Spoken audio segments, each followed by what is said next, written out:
Wah, aku wis diweling simbah-simbah. Lah pripun? Kowe iki nek duwe bojo, ayu dhewe sak donya iki bojomu. Kuwi mula tak taleni seprene. Heeh.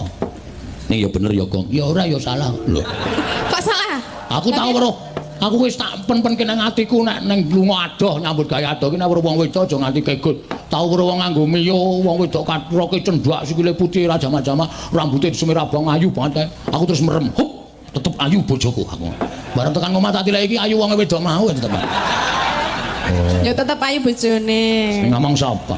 Ayo maksudnya ayu bojone iki kon menutup mata iki enggak boleh lihat sana-sana ngono lho. Pokoke aku bojoku paling ayu dhewe ngono ki nang lebokke nang ati. Asale kowe wong wedok kok. Lah ngapa? Nek kowe wong lanang ya semboyanmu ra kaya ngono kuwi. Lah napa? Nek wong wedok iki sakle kowe ndek semboyan kaya ngene mergo kowe kuwatir bojomu ki ning omah mesti ndelok ki sapa-sapa nek tok tinggal nyambut gawe ngene iki.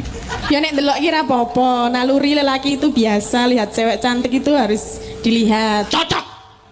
Ngono kuwi sing tak karepake. Ya nek dilihat tok enggak boleh diapa-apakan. Maksudnya? Enggak boleh di dumuk nang rento. Nek ditawani Nek? ora ono wong kok nawani ora. Mbok menawa kok ora wali jaman. Nek ditawani gelem ora? Agene ana lagu sentulah aku. Ngono barang kae. Ya enggak no. Iya, sing apik ya ngono kuwi aja nganti kekut. Gareng karang wong wis tuwa rupane elek ya ora wani glelek. Coba gareng iki dikai rupa bagus. Wah, entek-entekke. Ayo